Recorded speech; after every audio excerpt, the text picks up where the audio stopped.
Zelensky agrees to cede land as part of Trump plan.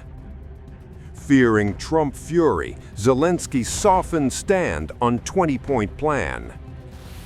Despite floating his own deal proposal, Zelensky says, "Let Ukrainians decide. We have a broad agenda, and it will be over the weekend. I think that on Sunday in Florida, I will be meeting with U.S. President Donald Trump. We will be discussing these documents, as I said, security guarantees. There are several documents in this block, and it would be desirable to find an opportunity to discuss them all. Next is the economic agreement. There are some basic developments there, although there will be several agreements, and we need to discuss the direction here." Ukrainian President Volodymyr Zelensky is prepared to put a proposed peace framework backed by U.S. President Donald Trump to a nationwide referendum if Kyiv fails to secure more favorable terms on territory during high-level talks with Washington, according to a report by Axios.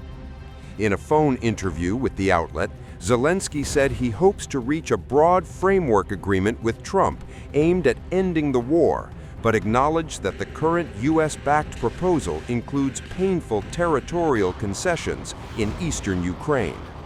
If negotiations do not result in what he described as a strong Ukrainian position, Zelensky said he would seek direct approval from the public through a vote, Axios reported.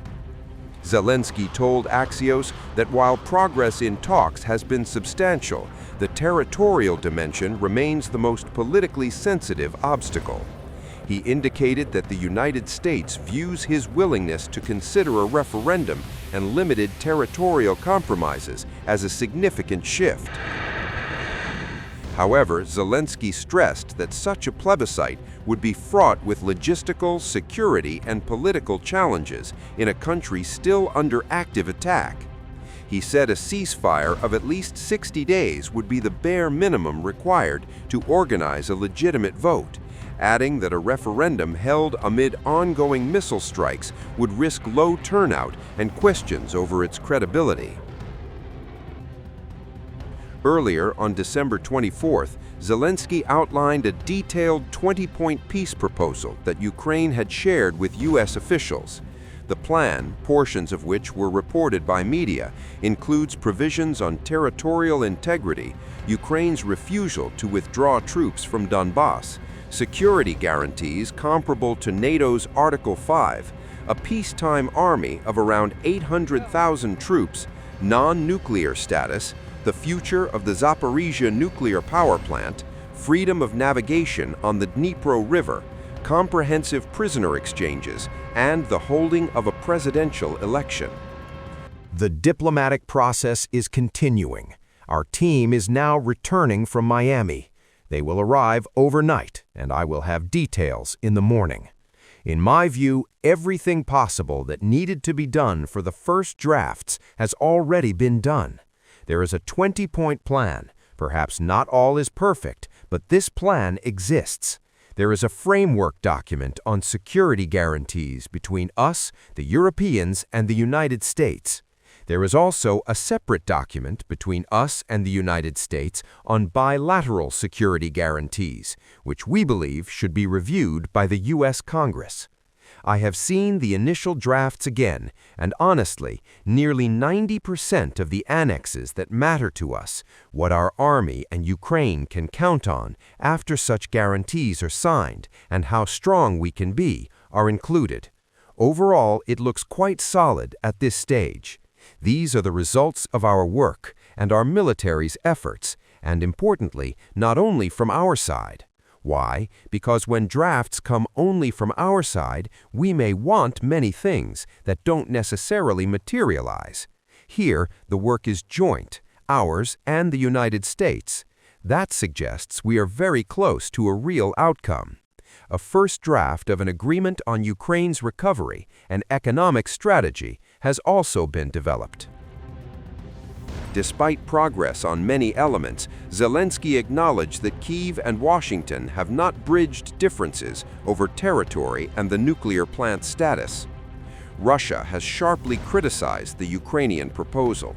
Deputy Foreign Minister Sergei Ryabkov said the plan differs radically from the points Moscow has discussed with U.S. officials in recent weeks, arguing that without addressing what Russia calls the root causes of the conflict, a final settlement would be impossible.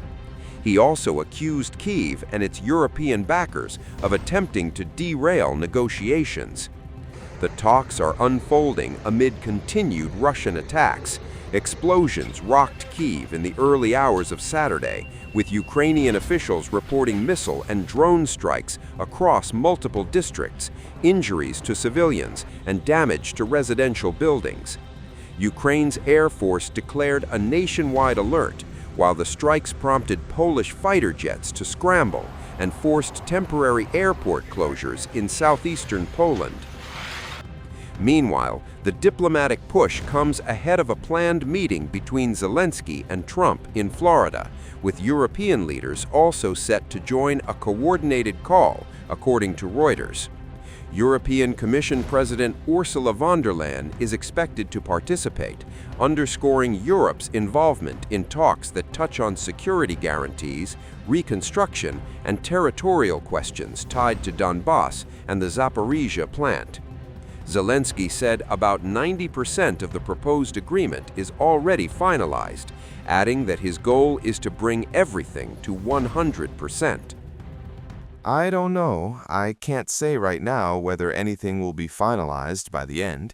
The purpose of this meeting is to finalize as much as we can, and whether the territorial issues will be discussed, all the issues on which we have questions and disagreements, our side will definitely raise them. To be honest, the 20-point plan we have been working on is 90% ready. Our task is to make sure that everything is 100% ready. It is not easy, and no one is saying that it will be 100% ready right away. But nonetheless, we must bring the desired result closer with every such meeting, with every such conversation. Trump, speaking to Politico, said he expected a good meeting with Zelensky, but made clear that any deal would ultimately require his approval.